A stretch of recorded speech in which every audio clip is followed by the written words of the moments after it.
요한이 전한 거룩한 복음입니다.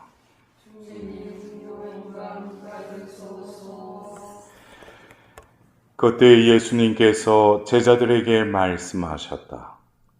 내가 아버지에게서 너희에게로 보낼 보호자, 곧 아버지에게서 나오시는 진리의 영이 오시면 그분께서 나를 증언하실 것이다. 그리고 너희도 처음부터 나와 함께 있었으므로 나를 증언할 것이다. 내가 너희에게 이 말을 한 이유는 너희가 떨어져 나가지 않게 하려는 것이다. 사람들이 너희를 회당에서 내쫓을 것이다. 게다가 너희를 죽이는 자마다 하느님께 봉사한다고 생각할 때가 온다. 그들은 아버지도 나도 알지 못하기 때문에 그러한 짓을 할 것이다. 내가 너희에게 이 말을 한 이유는 그들의 때가 오면 내가 너희에게 한 말을 기억하게 하려는 것이다. 주님의 말씀입니다. 그리스도님 찬양합니다.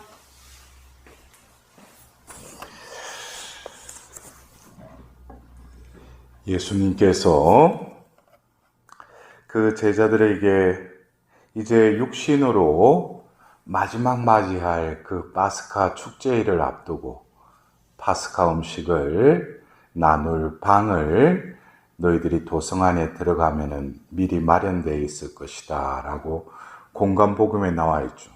그들이 가서 보니까 그 방이 미리 마련되어 있었어요. 전승에 가면은 마르코 요한의 집이었다라고도 그러죠. 2층방이었어요. 그곳에서 예수님께서는 바로 그 파스카 음식을 나누면서 성체성사를 세우십니다. 이것이 어떻게 보면 이 공간복음에 나오는 예수님께서 잡히시기 전에 그 2층방 세나클에서 있었던 그 내용이었다면 우리가 지금 며칠째 계속 듣는 이 요한복음 이 13장부터 해서 17장에 이 말씀을 하신 것도 바로 그 파스카 음식을 나누기 위해서 모인 그 2층방에서 예수님께서 하신 말씀을 요한복음사가는 고유 사료에 요한복음서에만 이 내용이 적혀져 있어요. 그래서 우리는 보통 그 예수님께서 파스카 음식을 나누시면서 성체성사를 제정하셨다. 근데 요한복음을 보면 여러 가지 예수님께서 어떤 행동도 하시고 말씀을 주셔요. 우리가 요한복음 13장을 보면 우리가 성목요일 주님 만찬 미사 때 발 씻기는 예식이 있죠. 그것처럼 바로 예수님께서는 그 제자들과 최후의 만찬을 하시면서 그들의 발도 씻겨주셨다는 거예요. 그리고 우리가 잘 아는 예수님께서 너희에게 새 계명을 주겠다. 내가 너희를 사랑한 것처럼 너희도 서로 사랑하여라 하시면서 새 계명을 주셔요.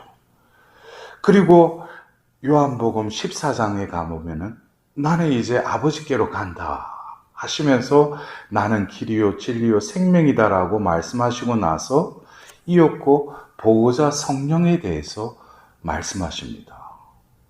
그분이 오시면 내가 너희에게 말했던 모든 것을 가르쳐 주실 거라는 거예요. 그리고 내가 한 말을 기억하게 해줄 것이다. 그리고 바로 요한복음 15장에는 참 포도나무와 그 가지의 비유에 대해서 말씀하시면서 너희가 내 안에 머물고 내가 아버지와 너 안에 머물면은 많은 열매를 맺을 것이다 라면서 계속 머무르면이라는 그 동사를 계속 말씀하셔요. 그리고 이어서 그 나를 사랑하는 사람은 내 계명을 지킬 것이다. 이런 말씀을 하시면서 또 이 15장에 보호자 성령에 대해서 또 언급하셔요. 16장에도 또 언급을 하십니다. 예수님께서 계속 이 보호자 성령에 대해서 말씀하셔요. 그래서 우리가 이 요한복음에 나오는 이 13장부터 이 17장은 우리가 보통 죽기 전에 뭐 가족들이나 누구 아는 사람들한테 어떤 유언을 남기죠. 어떻게 면에서 이 요한복음의 이 13장부터 이 17장은 예수님의 유언이자 고별사예요. 예? 근데 그 내용을 이래 보면은 우리는 보통 어떤 사람이 죽기 전에 사람들한테 하는 말이 뭡니까? 내 생애는 참 하나님의 은총으로 참 행복했다. 또 어떤 부분을 못해서 참 아쉽다. 이런 어떤 해고의 어떤 성격의 그 유언이나 그런 어떤 고별사를 한다면 예수님의 이제 잡히셔서 육신으로는 이제 죽으시죠. 근데 이제 마지막 이 제자들과 있으면서 이 고별사의 내용을 보면은 예수님이 해고의 어떤 의미보다는 내가 떠나지만 너희들에게는 오히려 유익할 것이다. 왜? 내가 가야지만이 그분이 너희들에게 오시기 때문이다. 그러시면서 예수님이 계속 어떤 그 과거를 회상하기보다는 당신이 주어진 이 땅에 오셔서 하셔야 될 그 사명에 대해서 이제 당신이 아버지의 때가 와서 이제 그 순환하시러 가시는데 그것이 끝이 아니라는 거예요. 또 다른 위격인 보호자 성령에 대해서 약속을 하셔요. 이것은 어떻게 보면은 우리가 예수님이 죽으시고 묻히시고 부활하신 이것도 하나님 구원 계획에 있어서는 하나의 릴레이로 따지면은 어떤 경주가 계속 진행 중이에요. 끝이 아니라는 거예요. 예수님 부활하시고 끝이 아니라는 거예요. 이었고 뭡니까? 이 릴레이는 바로 성부와 성자로 이어졌던 이 릴레이가 이제 어디로 이어지는 거예요? 성령께로 이어지는 거예요. 그래서 우리가 어쩌면 이 전례력을 우리가 1년이라는 이 시간대 속에서 우리가 전례력을 살아가지 않습니까? 그렇다면은 우리가 한 해를 시작하면서 시작하는 이 대림 시기는 어쩌면 구약에 계시되었던 그 성부 하나님께서 이제 뭡니까? 당신의 아들을 보내심으로써 한 해가 시작되죠. 그게 대림식이 아닙니까? 우리는 그분을 기다리지 않아요. 왜냐? 구약은 이제 이스라엘 백성들의 역사였고 그것은 끝이 나고 이제 신약이 시작됐다는 거예요. 우리는 신약의 이스라엘 백성들이죠. 그래서 우리는 한 해를 시작하면서 하나님을 부르는데 누구를 기다려요? 바로 메시아, 성자 예수님을 기다리는 것이죠. 그것으로 한 해가 시작되죠. 그러면서 그분의 어떤 공생애로 이어지면서 또 사순 시기, 또 파스카 성삼일을 통해서 부활 시기로 이어지죠. 그러니까 예수님이 이 땅에 오셔서 하셨던 것을 우리는 이 전례력을 통해서 대림 시기부터 해서 바로 부활 시기, 이제 우리가 맞이하게 될 주님 성천 대축일에 이제는 예수님이 뭡니까? 성자가 이 땅에 오셔서 하신 그 시기가 이제 마무리되죠. 그리고 이어서 뭡니까? 부활 시기이지만 이제 9일 동안 우리는 성령 강림 대축일을 맞이하는 9일 기도와 더불어서 부활 시기는 뭐로 끝을 맺어요? 성령이 그들 가운데 임함으로써 부활 시기는 끝맺습니다. 이제 뭡니까? 바로 바톤이 성령께로 이어진다는 것이죠. 우리는 그런 구도하에서 이 1년이라는 전례력을 하나님의 구원 계획을 바라볼 줄 알아야 돼요. 토막나고 부분적인 전례력을 볼 것이 아니라 이것은 이어진다는 것이죠. 결국 그것이 우리가 한 해를 마치면서 만왕의 왕이신 그리스도 왕 대축일을 맞이하면서 한 해를 마치는 것이 우리가 예수님을 맞아들이고 예수님과 함께 공생애를 지내고 또 우리 안에 임하신 그리스도의 영이 우리를 변화시켜서 사도의 삶을 살도록 우리를 종용하고 우리는 그런 삶을 살다가 결국 한 해가 마칠 때 우리는 재림하실 그 예수님을 맞이하는 그런 마음으로 한 해를 마무리하는 거죠. 그래서 이 전례력이라는 것은 바로 우리가 권능과 또 상과 더불어서 우리가 나아가야 될 목표를 분명히 제시하고 있는 거예요. 근데 여러분들 그래요. 오늘 예수님께서 어떤 예언을 하셔요. 너희들은 또 이런 일을 당할 것이다. 근데 너희에게 한 말을 기억하게 하려는 것이다. 라고 그래요.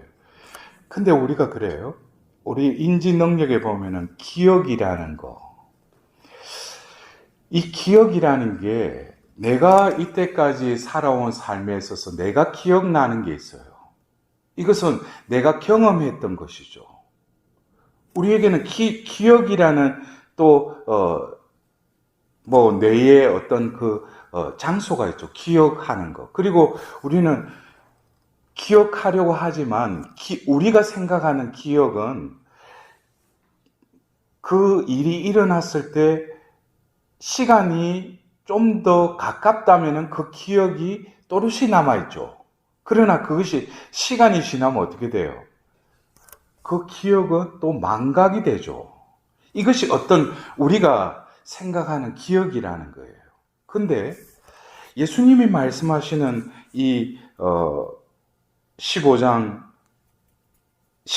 4절에 내가 너희에게 한 말을 기억하게 하려는 것이다. 이 기억은 제가 조금 전에 말씀드렸던 그 기억하고 같은 단어를 쓰지만 또 다른 기억이에요. 이 기억은 우리 뇌에서 인지작용에서 일어나는 기억이 아니에요. 이것은 성령께서 하시는 작용이죠. 그래서 우리가 성령께서 우리에게 오시면은 우리에게 모든 것을 가르쳐 주시고 내가 너희에게 한 말을 기억하게 해 주실 거다 그랬어요. 기억하게 해 줄 것이다. 그러니까 이 기억이라는 것은 내가 살아왔던 과거의 경험적인 그 기억의 영역이 아니라 어느 날 내가 어떤 하나님의 그 말씀, 하나님의 어떤 은총 이런 것들을 체험한 때가 있어요. 특히 보면 우리가 말씀을 묵상하고 깨달음을 얻었을 그런 어떤 체험들. 그 체험은 그 순간에 내가 성령의 도우심으로 그 말씀을 깨달았지만 그것으로 깨달음이 끝나는 경우도 있지만 시간이 흐름으로써 그때 내가 깨달았던 어떤 기억들이 시간이 지나면서 또 다른 상황 속에서 그 말씀이 다시 기억나는 거예요. 그러면서 그 말씀이 지평이 넓어지고 뚜렷해져요. 이것은 우리가 그 인지 능력으로의 기억하고는 또 다른 차원이죠. 이거는 성령께서 기억하게 해주신다는 거예요. 그래서 우리가 이 히브리서 4장 12절에 골수를 쪼개는 살아있는 생명의 말씀, 힘 있는 말씀, 이 말씀은 이 지면에 있는 것이 아니라 우리가 이 말씀을 우리 영혼에 담고 말씀을 묵상하고 말씀을 간직하면은 이 말씀은 살아있는 생명의 말씀이기 때문에 내가 살아있는 동안에 이 말씀은 어떤 상황에 어떤 사람에게 어떤 말을 할 때 내가 그 말씀과 그 말씀이 내 안에 살아계시면은 성령께서 그 순간에 나에게 떠올려 주신다는 거예요. 기억나게 해주신다는 거예요. 그리고 그것을 선포하게 해주셔요. 그것이 어떤 성령의 작용 중에 또 다른 작용이죠. 그래서 우리가 그 사도행전을 우리가 이 부활 시기에 이렇게 일독서에 계속 듣고 있는데 사도행전을 보면은 성령을 받고 나서 그들이 변화가 일어나요. 어떤 변화냐면은 베드로와 바오로도 구약의 또 그 말씀들을 알고 있었어요. 근데 성령을 받고 나서 베드로가 사도행전 3장을 보면은 성령을 받고 나서 그 자리를 박차고 나서 2장이죠. 바로 솔로몬 행각에서 오순절 설교를 합니다. 오순절 설교를 할 때 베드로가 한 말을 보면은 구약의 역사를 그대로 인용을 해요. 인용을 했다고 우리가 볼 수도 있지만은 성령이 임하시자 그 전에 내가 알고 있던 성경을 어떻게 통찰하게 해주시고 통합시켜 주셔요. 깨닫게 해주시고. 그래서 그 짧은 순간에 구약의 누구를 향해 예수 그리스도를 향해 있는 이 구약의 역사를 그대로 성령께서 깨닫게 해주시고 그거를 통합해 주셔서 결론을 예수께로 이르게 하셔요. 이런 그 설교가 바로 사도행전 7장에 보면은 스테파노가 순교당하기 전에 또 설교를 해요. 근데 그 설교의 내용을 보면은 구약의 또 역사를 일목요연하게 이렇게 그들에게 예수를 향해 있는 이 모든 역사를 아주 간결하면서 일목요연하게 그것을 또 설교를 합니다. 더불어서 우리가 이 사도행전 13장을 보면은 1차 전도 여행 때 바오로가 피시디아 안티오키아에 가서 그 우리 사도행전에는 첫 설교를 해요. 근데 그 설교의 내용을 봐도 뭐 다른 어떤 뭐 말씀을 하는 것이 아니라 바로 성경의 말씀을 그대로 인용해서 바로 예수께로 향하고 있음을 또 설교를 하고 있어요. 그래서 이것은 어떻게 보면은 베드로나 스테파노나 바오로 역시 유대인으로서 구약의 성경을 알고 있었어요. 그러나 뭡니까? 그들이 성령을 받고 나서 어떤 상황 속에서 자신이 암기하고 자신이 알고 있는 성경 말씀이 아니라 이제는 뭐예요? 성령께서 살아있는 생명의 말씀으로 그때 자신에게 그 말씀을 기억하게 해주시고 정언하게 해주신다는 거예요. 그럴 때 이 말씀은 뭡니까? 지면에 있는 말씀이었던 것이 성령께서 그의 그 발성기관을 통해서 그 생명의 말씀이 선포되자 우리는 사도행전 2장에 뭐라고 그래요? 그날 회심해서 신자가 된 사람, 세례가 된 사람이 3,000명이나 됐다고 그랬어요. 그것은 베드로가 설교한 게 아니죠. 베드로를 통해서 성령이 말씀하신 것이죠. 거기에는 뭡니까? 하나님의 그 생명이 그대로 전달이 되는 거예요. 그래서 오늘 그 예수님께서 이 15장 26절에도 진리의 영이 오시면 그분께서 나를 증언하실 것이다. 이게 그 말이에요. 내가 증언하는 게 아니에요. 내가 무슨 교리를 많이 배우고 내가 많이 뭐 공부를 많이 해서 그분을 증언하는 게 아니라 보호자 성령이 오시면 진리의 영께서 나를 대신해서 증언해 주신다는 거예요. 더불어서 27절에 보면 너희도 처음부터 나와 함께 있었으므로 나를 증언할 것이다. 이건 똑같은 증언이지만 조금 차원이 틀려요. 첫 번째 성령께서 증언하신 것은 즉시적으로 그를 통해서 자기 사유의 과정을 겪지 않고도 직접 성령께서 말씀하시는 그 증언이라면 이 27절에 말하는 이 증언은 뭡니까? 예수와 함께 지내면서 예수님께서 하신 말씀들, 내가 또 예수님과의 어떤 그 오고 갔던 여러 가지 교류들, 이런 것들을 다시금 성령께서 그 경험을 재구성해 주신다는 거예요. 나는 그때 그렇게 해석했는데 성령께서는 그거를 또 다른 차원의 그것으로 통찰케 해 주신다는 거예요. 그것을 내가 증언한다는 거예요. 근데 여러분들 그래요. 우리가 기억이라는 거 제가 서두에 말씀드렸지만 어떤 인지 차원에서의 기억의 순간에 살아가는 이들은 끊임없이 자신의 삶을 반추하면서 기억하는 것은 자기 능력으로, 자기 인지로 기억하는 거예요. 근데 제가 언젠가 한번 연피정을 하는데 영신수련을 하게 됐어요. 근데 영신수련을 지도하는 신부님이 어떤 말씀을 주시면서 과거에 내 삶의 어떤 그런 것들을 한번 떠올려 보라고 그랬어요. 근데 떠올리는 것들이 좀 부정되고 내 마음속의 상처들을 떠올려 보라고 그랬어요. 근데 제가 하루 종일 감실 앞에서 기도도 하고 묵주도 바치면서 주님 오늘 그 말씀의 빛으로 저를 좀 덜 추워달라고 했는데 떠오르지가 않는 거예요. 그래서 이게 그전 같으면은 그 기억을 떠올려 주실 때가 있었는데 왜 기억이 안 나지?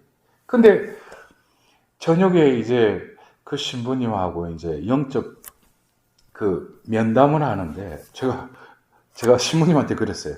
아, 신부님 오늘 그 주신 말씀으로 제가 어린 시절 과거를 이렇게 막 자꾸 떠올려도 기억이 나지 않는다고. 그러니까 그 신부님 조금 의아해 하시는 거예요. 기도를 안 했나. 근데 난 분명히 기도했거든요, 그날. 근데 기억이 안 났어요. 근데 제가 그 면담을 끝내고 제가 다시금 기도했어요. 주님 왜 저에게 이 비정을 와서 왜 이런 것들을 떠올려 주시지 않냐. 근데 제가 어떤 과거의 모든 기억들, 이런 것들이 하나님의 자비에 의해서 잊혀질 거는 잊혀지고 새로운 차원에서 더 이상 내 안에 엉어리가 없는 거예요. 여러분들 그거 이해가 되셔요? 하나님의 자비가 나를 이렇게 휘감으면은 내가 과거에 아무리 아픈 상처들, 안 좋은 기억들도 하나님 자비에 의해서 재구성돼 버리는 거예요. 그러니까 내가 기억을 하려도 기억이 나지 않는 거예요. 자비가 나를 차지하셨기 때문에. 근데 지금 제가 기억하는 것은 어떤 과거의 내 인지적인 차원의 기억보다는 어느 상황에 어떤 사건을 접했을 때 저에게 어떤 말씀을 떠올려 주시고 하나님의 복음, 하나님 성경을 떠올려 주셔요. 그래서 이게 기억이라는 것도 어떤 사람은 그래요. 평생 살면서 기억이라는 게 인지적인 차원, 자기가 생각하는 그 기억의 차원에서 많은 이들이 그렇게 살다가 죽어요. 그러나 이게 성령에 의해서 재편이 되면 이제 이 기억이 중요한 것이 아니라 하나님 말씀이 다시금 나의 삶을 이끌어 가신다는 것을, 새로운 차원이 열리는 거죠. 기억의 새로운 차원이 열리게 되는 거예요. 그래서 우리가 그렇지 않습니다. 살면서 내가 스트레스 받고 한이다, 이런 모든 것들이 뭡니까? 어떤 내가 살아왔기 때문에 내 기억에서 벗어나지 못하기 때문에 그 기억 속에 함몰되어 있는 것이죠. 그러나 성령께서 나를 차지하시면 이제는 그런 기억보다는 하나님의 구원 계획에 대한 하나님의 숨겨진 그 신비들을 다시 떠올려 주셔요. 그러면은 이제 내가 살아온 삶, 쟁기를 잡고 뒤를 돌아보는 그런 어리석음은 이제 반복하지 않는 것이죠. 이것이 바로 부활한 신앙인의 또 다른 삶이 아닌가 싶어요. 우리가 오늘 이 미사를 봉헌하면서도 여러분들도 과거의 어떤 인지적인 차원에서 아픈 기억들이 있을 겁니다. 우리 이 성전에는 또 자비의 예수님이 당신 성심으로부터 자비를 베풀어주고 계셔요. 내가 그 기억을 붙잡고 있을 것이 아니라 모든 것을 그 자비에 의탁 드릴 때 그 기억은 내 안에서 완전히 빛에 의해서 없어져 버립니다. 그리고 새로운 기억으로 우리가 살아가야 할 거예요. 그럴 때 우리가 진정으로 우리 마음 안에 평화가 깃들이고 그 주님께서 나와 함께 하실 것입니다. 오늘 이 미사를 통하여 다시금